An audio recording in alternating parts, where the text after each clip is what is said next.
They would tear it down. In the service of this convicted felon, they would tear everything down. They would tear the house of this democracy down around them. They say it's unprecedented to bring charges against a former president. You're damn right it's unprecedented.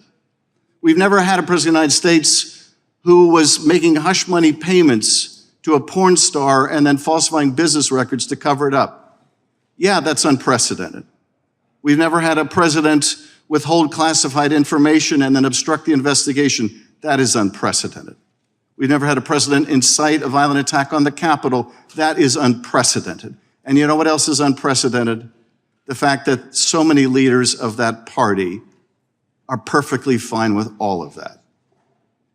In their headlong pursuit of power, they're perfectly fine with that. They're going to nominate a convicted felon as their presidential candidate.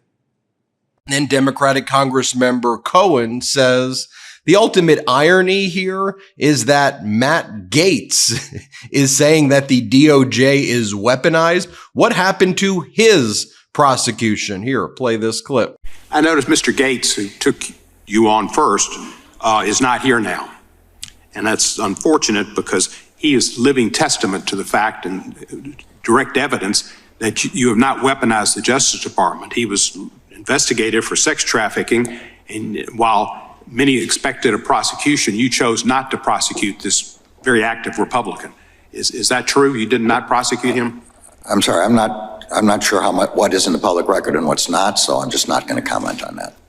Then Democratic Congressmember Eric Swalwell said, it's always interesting to me when these MAGA Republicans talk about states' rights until states' rights don't matter to them, where their cult leader is convicted in a state where the cult leader committed crimes. Watch Democratic Congressmember Swalwell just state facts, and then the MAGA Republicans tried to say, take down his words, strike it from the record. Here, play this clip. And guys, I'm starting to think you're in a cult. That is your right, but it's not your responsibility. I promise you that's not what your constituents would want. So if you believe in states' rights, except when a jury in that state convicts your nominee for president, you might be in a cult. If you claim you back the blue but want to defund the police when the police go to your nominee's house to retrieve national security secrets, you might be in a cult.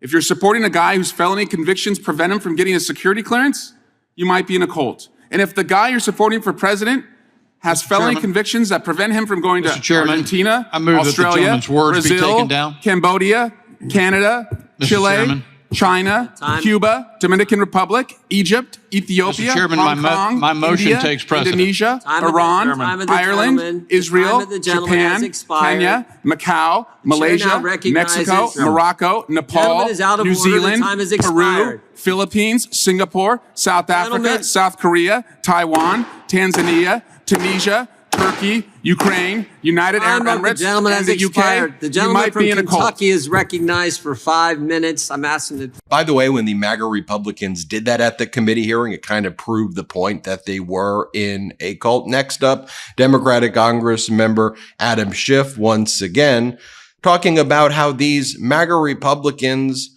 rather than standing for law and order, are just trying to cope with the fact that their dear leader was convicted of multiple felony counts for committing crimes. Here, play this clip. That's his problem. That's the problem of all my Republican colleagues right now, and that is they're about to nominate a convicted felon. And they don't know how to cope with that. They don't know how to cope with the justice system that, in fact, treats Donald Trump the same as it would any other citizen. And so they have to push these conspiracy theories that they know are patently false.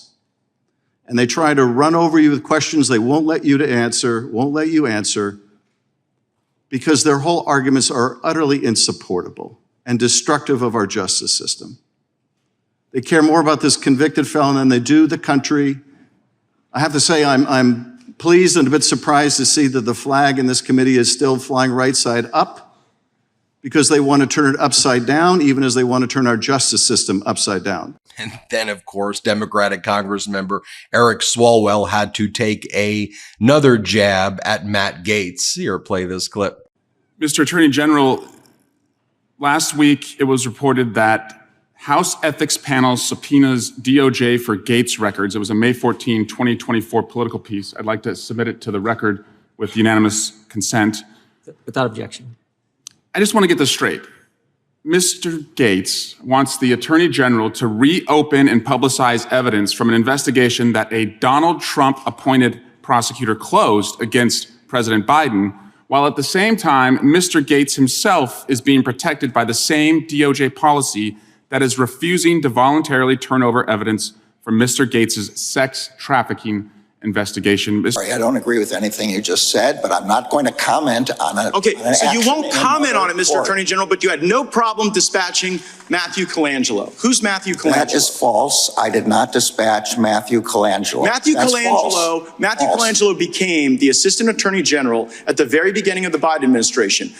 Without having been Senate confirmed, goes and gets the senior role at the DOJ, and then after, I believe it's Gupta replaces Colangelo, Colangelo makes this remarkable downstream career journey from the U.S. Department of Justice in Washington, D.C., and then pops up in Alvin Bragg's office to go get Trump. And you're saying that's just a career choice that was made that has nothing to do with the lawfare coordinated by the DOJ. I'm saying it's false. I did not dispatch Mr. Colangelo anywhere. Well, do you know how he ended up there? I assume he applied for a job there and got the job. Right. So let me go back. In the United States versus Mitchell, during the Watergate District Court case, Judge Sirica held that by releasing portions of a subpoenaed recording in transcript form for publication, the president's claim of confidentiality and that privilege associated with it was no longer valid since the conversations were no longer confidential. You produced the transcripts to this committee, correct? Yes. And prior to producing the transcripts to the committee, they were leaked to the press. So based on Mitchell, which is still good law, the recordings are, in fact, no longer confidential, aren't they? Can I respond? I'm sorry, that's not what Mitchell was about at all. Mitchell was, first of all, about transcripts created by President Nixon, for which there was plenty of reason to believe that they were not accurate. And secondly, it had to do with the confidentiality of communications between Nixon and his staff. And once he provided the transcripts, the court said those communications were no longer confidential. That is not the allegation. That is not what we're asserting here. Here we're asserting confidentiality over the audio, not confidentiality, but protection of the audio in a criminal investigation, an interview, not a staff meeting. This effort is only the most recent in a long line of attacks on the Justice Department's work. It comes alongside threats to defund particular department investigations, most recently the special counsel's prosecution of the former president. It comes alongside false claims that a jury verdict in a state trial brought by a local district attorney was somehow controlled by the Justice Department. That conspiracy theory is an attack on the judicial process itself.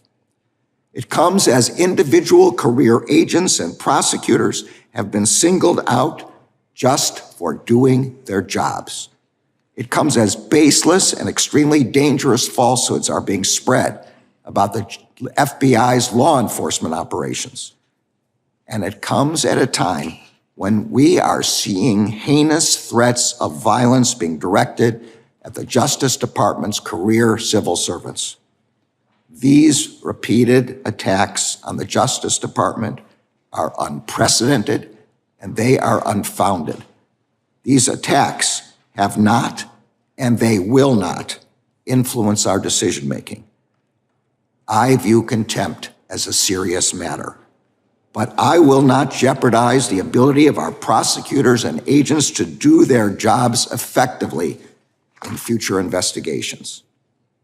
I will not be intimidated, and the Justice Department will not be intimidated. We will continue to do our jobs free from political influence, and we will not back down from defending democracy. I look forward to your questions. I'll show you this brief clip right here of Jim Jordan, who chairs the Judiciary Committee, making a fool of himself. Play this clip. Do you regret the pick? I'm sorry, Ken. Do you regret picking him? No, I do not regret picking him. Well, prosecutors aren't supposed to tamper with evidence, and it looks like that's what he did. He changed the sequence of the documents that he seized from Mar-a-Lago. I'm sorry, that's a false characterization, but that is ongoing. Here's what he said to the court, Mr. Attorney General. There are some boxes where the order of items within the box is not the same as in the associated scans. I mean, he said it. I didn't say it. He told the court that. Now you're asking me to comment on a discovery dispute that's ongoing in a court. I don't know the facts of it, and I'm not going to comment on it. No, this is from Jack Smith filing with the court. He admitted to the court that they tampered with the evidence. He mishandled the very documents he's charging President Trump with mishandling. And I'm just asking, do you regret picking this guy as the special counsel in the most important special counsel investigation probably in American history? I'm sorry, I did not hear the words tamper in the statement that Mr. Smith filed. He did not use those words. And back to the Democratic Congress members taking control of this hearing.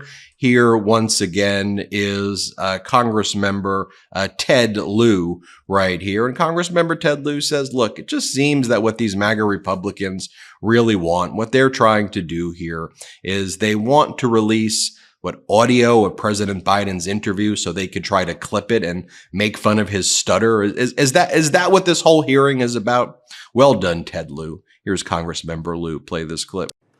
And I want to move on to another subject.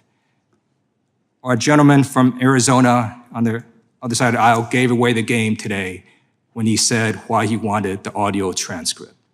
He said, we wouldn't know if Joe Biden had said and. So I just want to ask you this question. Special Counsel Robert Hur said that this transcript was accurate. The written transcript was an accurate rendition of the audio transcript, correct? Except for some stutters. Yes. So what the gentleman from Arizona wants is that transcript audio with the and. Because Joe Biden stutters. He's had a stuttering problem his entire life. He overcame stuttering. He was made fun of in school, and he overcame this disability to become president of the United States, a leader of the free world. And it is despicable that my Republican colleagues want to go after him for his stuttering problem. They should apologize, and I yield back.